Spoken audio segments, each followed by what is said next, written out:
Hi everyone. Hi. So welcome you all. Thank you अपना इतना सारा प्यार देने के लिए। मेरी फर्स्ट वीडियो को आप इतना पसंद करेंगे मुझे नहीं पता था, और मैं आपको आगे पढ़ाऊंगी। बहुत ज़्यादा आगे क्या क्या पढ़ाने वाली हूँ वो आप धीरे धीरे देखते ही रहेंगे। मेरी वीडियोस आती रहेगी, आप मेरे साथ इसी तरह कनेक्ट रहें और जुड़ते जाएं। तो मेरा आज की वीडियो में है क्या, सबसे पहले मैं आपको बता दूं, प्रीवियस वीडियो जो मैंने बनाई थी वो इंग्लिश ग्रामर के ऊपर थी। अब ये जो वीडियो बना रही हूँ, मेरे पास मैसेज आया था एक मेरी स्टूडेंट का कि मैम आप 11th और 12th में से कोई टॉपिक उठाओ, कोई सब्जेक्ट उठाओ, आप हमें वो भी पढ़ाओ, क्योंकि हम ये भी जानना चाहते हैं कि आप जैसे स्कूल में पढ़ाते हो आप वीडियो में भी वैसे पढ़ाओ, और जो नए तरीके से सबको पता लगे कि आप जिस तरीके से टीच करते हो वो भी ज़्यादा से ज़्यादा स्प्रेड हो। तो स्टूडेंट्स के मोटिवेशन से ही मैं यहाँ पहुंची हूँ, और मैं अपनी वीडियो को आगे ऐसे ही आपके साथ शेयर करती रहूंगी, अपनी नॉलेज आपके साथ शेयर करती रहूंगी, क्योंकि नॉलेज जितनी बढ़ाओ उतनी ही बढ़ती है। तो जो आज की वीडियो है वो उन बच्चों के लिए है जो 11th से 12th में जा रहे हैं, जिनके पास कॉमर्स स्ट्रीम है और जिनके पास सब्जेक्ट है बिजनेस स्टडीज। सबसे पहले मैं आपसे ये बात करना चाहूंगी, जो बेटा आपने 11th में पढ़ा, ठीक है, वो क्या था, वो एकदम हटके था, वो बिजनेस के बारे में था, वो प्राइवेट कंपनीज के बारे में था, वो डिफरेंट टाइप ऑफ कंपनीज थी, ज्वाइंट स्टॉक कंपनी थी, ठीक है, उसमें मेमोरेंडम पढ़ा आपने, डॉक्यूमेंट्स पढ़े, फिर उसके बाद पार्टनरशिप पढ़ी और डिपार्टमेंटल अंडरटेकिंग पढ़ी, गवर्नमेंट कंपनी पढ़ी, तो आपने उनके बारे में नॉलेज ली, ठीक है, कि ब्यूरोक्रेट्स क्या होते हैं, ब्राइब क्या होती है, और डिपार्टमेंटल कैसे चलते हैं, ट्रेन, आप जिस ट्रेन में ट्रैवल करते हैं वो कौन सी कंपनी है, वो किस मिनिस्ट्री के अंदर आती है, तो वो 11th में आपने पढ़ा है। तो वो 11th के स्टूडेंट्स जो पढ़ते हैं और जो 12th में हम पढ़ते हैं वो दोनों एक अलग चीजें हैं, आप दोनों को सेपरेट लेके चले। जो हमने पढ़ा वो सारी नॉलेज बटोरी हमने, सब तरह की नॉलेज बटोरी, ये भी होता है, वो भी होता है, ये भी होता है, ये भी होता है। अब हम सिर्फ पढ़ रहे हैं कि एक कंपनी को कैसे चलाया जाता है। अब जो नॉलेज हम लेंगे वो लेंगे कि एक कंपनी के अंदर हम घुसे हैं तो एक कंपनी को आगे कैसे बढ़ाया जाएगा, एक कंपनी में क्या क्या होता है, एक कंपनी कैसी चलाई जाती है। हमने पहले पढ़ा कंपनी होती है, बिजनेस होता है, प्रोफेशन होता है, एम्प्लॉयमेंट होती है, बहुत सारी चीजें पढ़ी हमने, सब कुछ तरीके से पढ़ा, हर तरीके से नॉलेज थोड़ी हमने ले ली। अब हम पढ़ेंगे एक ही चीज के बारे में, जो 12th की बिजनेस स्टडी है वो एक ही चीज के बारे में आपको पढ़ाएगी। कंपनी होती है तो कंपनी में क्या जरूरी है। देखिए, एक कंपनी है, उसमें रिसोर्सेज लगे हुए हैं, सपोज करिए मेरी नोटबुक की कंपनी है, मैं नोटबुक बनाती हूँ तो उसमें रिसोर्सेज है, पेपर है, ठीक है, गत्ता है, ठीक है, तो वो सारे रिसोर्सेज हैं। अब उसको बनाने के लिए मुझे मशीनरी चाहिए, उसकी जगह चाहिए, बिल्डिंग चाहिए, ठीक है, वर्कर्स चाहिए, तो ये सारे मेरे रिसोर्सेज हैं। तो आप अगर इसके बारे में जानना चाहते हैं तो मैं आपको यही बोलूंगी, सबसे पहले आपको बेसिक नॉलेज होनी बहुत जरूरी है, और बेसिक नॉलेज बच्चों को तभी आती है जब वो एनसीईआरटी खोलते हैं। अब एनसीईआरटी कोई खोलना ही नहीं चाहता आजकल के टाइम में, क्योंकि उन्हें पकी पकाई बुक मिली हुई है कि पॉइंट्स लिखें, बस पॉइंट रटो और पेपर दे दो।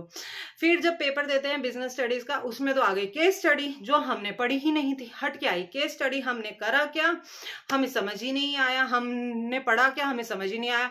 और जो बच्चे बहुत ज्यादा भी पढ़ते हैं, उस बुक को एकदम ग्रैस्प कर लेते हैं, फिर भी 70 से 75 तक रह जाते हैं। अगर मैं ये नहीं कह रही सब बच्चे एक जैसे होते हैं, कुछ 70 वाले होते हैं, कुछ 80 वाले होते हैं, कुछ 90 वाले होते हैं, बट हाँ, अगर आप चाहते हैं कि आपके 90 प्लस मार्क्स आए, 95 प्लस मार्क्स आए, तो आपको मैं रिकमेंड करूंगी आप एनसीईआरटी जरूर पढ़ो। एनसीईआरटी का एक एक वर्ड जरूरी है, एनसीईआरटी में एक एक वर्ड, एक एक लाइन उठा के पेपर में आपको केस स्टडी में दे देते हैं। अब केस स्टडी होती क्या है, वो आपको धीरे धीरे वीडियोस में पता चल जाएगा कि केस स्टडी किस तरीके से आती है, केस स्टडी होती क्या है, केस स्टडी को हमने सॉल्व क्या करना है। बहुत इजी होती हैं, बल्कि केस स्टडीज में ही आंसर होता है आपका। अगर आप ध्यान से करो केस स्टडीज को, अगर आप एनसीईआरटी बुक पढ़ो, आप रेफरेंस बुक भी पढ़ो, तो आपको लर्न करने की नीड ही नहीं है, आपको पॉइंट्स रटने की भी नीड नहीं है, आप अपने आप तरीके से सॉल्व कर दोगे। ठीक है, तो जो कि मैं जैसे कि बात कर रही थी, बिजनेस स्टडीज हम पढ़ रहे हैं। बिजनेस स्टडीज में हमारा चैप्टर फर्स्ट है, उसके बारे पढ़ने में पहले अब मैंने एनसीईआरटी उठाई, बच्चों को इंटरेस्ट ही नहीं आएगा। रीजन क्या है, पहली 2-3 पन्ने जो हैं उसके पेजेस हैं वो ऐसे हैं, बहुत बड़े बड़े बड़े बड़े बड़े बड़े, ठीक है, और उसमें इतनी सारी लाइंस हैं और उसमें क्या लिखा है बच्चों को नहीं समझ आता। ठीक है, बच्चे कंफ्यूज हो जाते हैं, यार इतना कौन पढ़ेगा, सीधा पॉइंट में चले जाएंगे, या हम यूट्यूब खोलेंगे वहां से समझ लेंगे। और जो हमारे टीचर्स पढ़ा रहे हैं स्कूल में वो भी सही है, या नोट्स, हमने तो सिर्फ नोट्स रट के जाना है। तो बेटा मैं आपको यही बोलूंगी कि आप एनसीईआरटी के 2-3 पेज अगर पढ़ लेंगे तो आपकी पूरी बुक आप रट लोगे, आप पूरी बुक आपको रट लोगे, समझ आ जाएगी आपको। मतलब आपको बार बार पढ़ने की जरूरत नहीं है, क्योंकि बच्चे पेपर से पहले पॉइंट रट रहे होते हैं करके ना, तो वो भी जरूरत नहीं पड़ेगी। तो सबसे पहले मैं आपको बता दूं, एनसीईआरटी की बुक पढ़ना बहुत जरूरी है, क्योंकि word to word, line to line case studies में आती है। और तो आपको पता ही है 60 to 70% केस स्टडी होता है, वो आपको पता ही है। और जो मैं आपको बताने जा रही हूँ, किसके बारे में बताने जा रही हूँ, मैनेजमेंट के बारे में। तो मैनेजमेंट के बारे में पढ़ने से पहले हम मैनेजमेंट कैसे करते हैं, हम कंपनी को मैनेज कैसे करते हैं, हम अपने घर को कैसे मैनेज करते हैं, आपकी मदर भी मैनेज करती है, आप स्कूल में टीचर्स को भी मैनेज करते देखते हैं कि वो पढ़ा रहे हैं, सब चीज़ें मैनेज कर रहे हैं, आप अपने फादर को भी मैनेज करते देखते हैं, वर्क, ऑफिस होम सब। ठीक है, तो मैनेजमेंट पढ़ने से पहले आपको मैं एक बात बताना चाहूंगी इंडिया से रिलेटेड। आपने टाटा का नाम तो सुना ही होगा। टाटा के जो बहुत बड़े टाटा जो थे वो अब नहीं रहे। ठीक है, अब मैं आपको एक थोड़ी सी नॉलेज दूंगी जो आपकी जरूरी है जानने के लिए, तो आप ध्यान से सुनना उसके बारे में। आपने टाटा का नाम सुना है, सबने सुना है। तो टाटा का जो मेन 4 एम थे, ठीक है, उन्होंने अपनी लाइफ में एक 4 एम बनाए थे कि मुझे ये करना, ये करना, ये करना। जैसे आप अपना एम बनाते हो, आज मुझे 90% मार्क्स लेके आने, 80% मार्क्स लाने, 70% मार्क्स लाने, मुझे नई ड्रेस लेनी है, मुझे मेकअप करना है, शूज लेने हैं। बस बॉयज सोचेंगे मुझे बाइक लेनी है, मुझे गाड़ी लेनी है। तो बच्चों के डिफरेंट डिफरेंट शौक है। तो ऐसे ही उन्होंने अपना एक एम बनाया, एक नहीं 4 एम बनाए उन्होंने। सबसे पहले तो उन्होंने स्टील कंपनी ओपन करने का एम बनाया, फिर उन्होंने लर्निंग इंस्टीट्यूट में जाने का फैसला लिया, मतलब एजुकेशन से रिलेटेड, उसके लिए कॉलेजेस या इंस्टीट्यूशंस बनाएंगे। ठीक है, फिर उन्होंने हाइड्रो पावर प्लांट में इन्वेस्ट करने का सोचा। ठीक है, फिर उन्होंने होटल्स में इन्वेस्ट करने के लिए सोचे। तो अगर आप गूगल भी सर्च करते हैं टाटा ग्रुप या टाटा ओन, जिसमें शेयर्स हैं उनके, टाटा जो शेयर्स ओन करती है, टाटा का खुद का है, तो वो आप सर्च कर पाएंगे। तो उसमें आप देखेंगे होटल्स में उनके नेम आएंगे, इंडियन होटल करके उनका जो है होटल है। ठीक है, ताज होटल है उनका, तो रिजॉर्ट्स हैं उनके, तो वो होटल में उन्होंने इन्वेस्ट किया।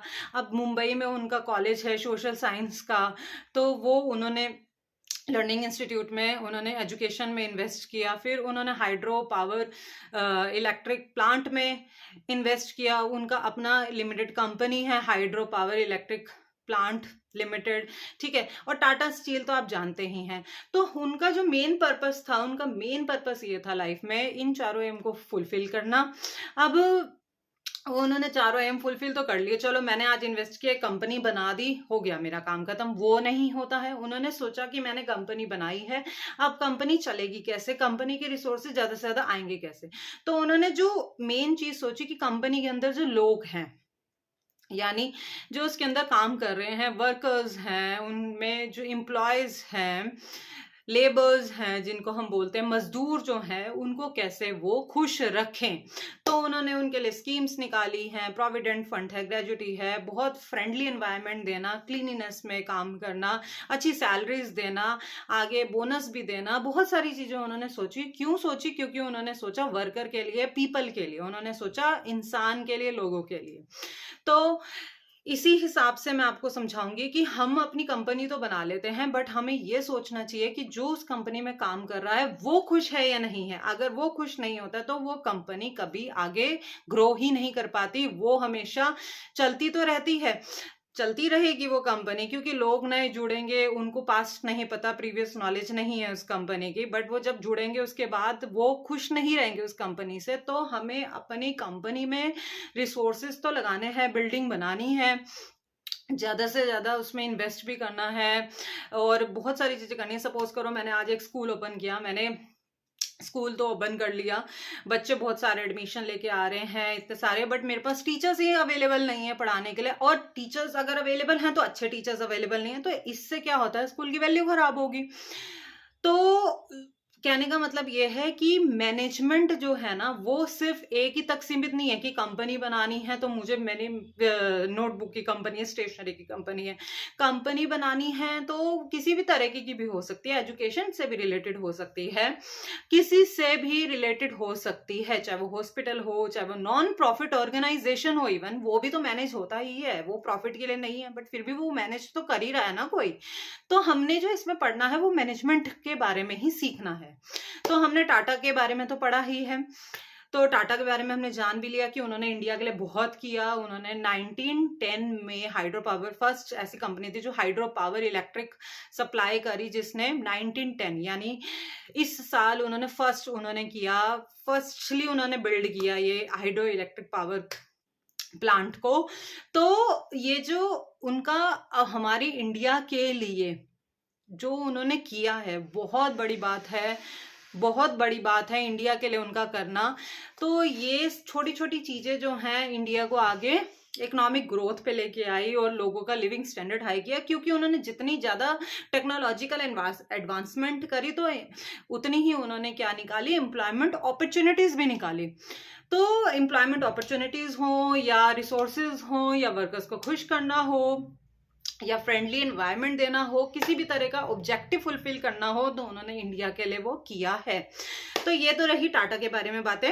हम आगे पढ़ेंगे कि हम इस जो बुक है, पहले 2-3-4 पन्ने जो हैं उसमें जो 3-4 पन्नों में स्मिता नेम से हमने कुछ पढ़ा है।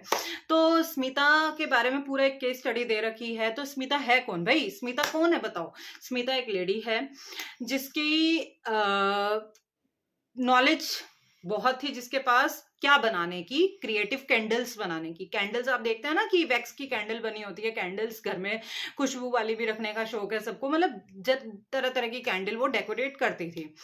तो अब वो करती तो थी, अब उसको जिस विलेज में वो रहती थी वहां की उसने देखा कि जो वहां की लेडीज हैं, वहां की जो औरतें हैं, वहां की जो वुमेन है, उनको वो एम्पावर करे। उनको एम्पावर कैसे कर सकती है वो, उनको एम्पावर करने का क्या तरीका है, क्योंकि वो एक तो कुछ कर नहीं पा रहे थे, तो उनको वो लिविंग स्टैंडर्ड हाई करना चाहती थी। तो उसके लिए उन्होंने क्या किया, ज्यादा से ज्यादा वुमेन को अपने साथ जोड़ा। उस जोड़ने से उनका क्या हुआ, उनकी कंपनी एस्टेब्लिश हुई। अब वो कंपनी बनी कैसे, तो वो एक मैनेजर से मिली बैंक के, जिन्होंने उन्हें हेल्प किया, लोन दिया, ठीक है। अब वो कैंडल्स बनाती थी, वो थोड़ी बनाती थी, ठीक है। जब उन्हें लोन मिला, बैंक से फैसिलिटी मिली, फंड्स मिले, तो उन्होंने क्या किया, ज्यादा से ज्यादा इन्वेस्ट किया। फिर उन्हें वुमेन को उन्होंने अपने साथ जोड़ा, विलेज की, गांव की लेडीज को अपने साथ जोड़ा, तो उनके पास लोग भी जुड़ गए, फंड भी आ गया, फंड भी आया, वर्कर भी आ गए, फंड भी आया, वर्कर भी आ गए। तो इस तरह से क्या हुआ, उनका बिजनेस जो इतना था अब वो इतना बड़ा हो गया, ठीक है। तो इसके बारे में केस स्टडी में यही लिखा है कि उन्होंने किस तरीके से काम किया, उन्होंने किस तरीके से वहां की विलेज की जो लेडीज थी उसकी उन्होंने किस तरह से हेल्प करी। तो इसमें हमने क्या क्या इंपॉर्टेंट चीजें पढ़ी, वो जो स्मिता थी उन्होंने वर्कर्स जोड़े और कैंडल्स बनाने के रिसोर्सेज लेके आए। तो वर्कर्स जोड़े, फंड्स आए, कैंडल की रिसोर्सेज, वैक्स वगैरह आई। तो ये सब किसने किया, एक ही ने किया, वो है स्मिता ने किया, जिसको जरूरत थी बैंक की, फंड्स की, रिसोर्सेज की और वर्कर्स की, ठीक है। तो ये सारी चीजें जो हैं किसमें हम रिलेट कर सकते हैं, उससे कर सकते हैं मैनेजमेंट से रिलेट। अब मैनेजमेंट से रिलेट कैसे कर सकते हैं, manage plus man plus T, manage plus man, MEN man, then T, क्योंकि मैनेजमेंट, ठीक है। तो manage plus man plus T. अब मैनेज किसको करना है? मैन को करना है, यानी लोगों को करना है। और टी क्या है यहाँ पे? Time and resources. सो सही टाइम पे इफेक्टिवली काम करना, एफिशिएंटली काम करना, वो सब आगे हम पढ़ेंगे, धीरे धीरे सीखेंगे। तो हमने पढ़ा आज की क्लास में इंट्रोडक्शन, हमने पढ़ा थोड़ा बहुत मैनेजमेंट के बारे में, हमने थोड़ा सा जाना कि हम मैनेजमेंट में क्या आगे जाके पढ़ेंगे। तो बुक जो है वो पूरी मैनेजमेंट से रिलेटेड है, उसके स्टेप्स आएंगे, आगे फंक्शंस आएंगे, और बुक में बहुत सारी चीजें आएंगी। धीरे धीरे आपको क्लासेस जो वीडियो मेरे देखेंगे आप उसमें पता लग जाएगा। तो मैं कुछ आपको नोट्स भी अपलोड करूंगी, कुछ मैं नोट्स आपको वीडियो में आपको अपलोड कर दूंगी, कुछ शॉर्ट्स में अपलोड करूंगी, तो आप वहां से जहां से भी स्क्रीनशॉट लेना चाहते हैं आप ले सकते हैं। तो इसी तरह से आप कनेक्ट रहो। जो भी बच्चे 11th से 12th में जा रहे हैं उन्हें डरने की जरूरत नहीं है कि ये तो पूरी बुक पॉइंट से भरी हुई है, कोई जरूरत नहीं है। नोट्स आपको मिलेंगे, बड़े बड़े पॉइंट्स याद मत करिए, आप तरीके से नोट्स बनाइए, नोट्स आप बनाइए, मेरे नोट्स को स्क्रीनशॉट लीजिए, बहुत हेल्प हो जाएगी आपकी। और इसी तरह मेरे भी 95 प्लस मार्क्स आए थे, आपके भी आ जाएंगे। इसी तरह से हम एक दूसरे की हेल्प करते रहेंगे, और अगर आपके कोई सजेशन है तो आप प्लीज कमेंट में बताइए। नेक्स्ट वीडियो में मिलेंगे, बाय, टाटा।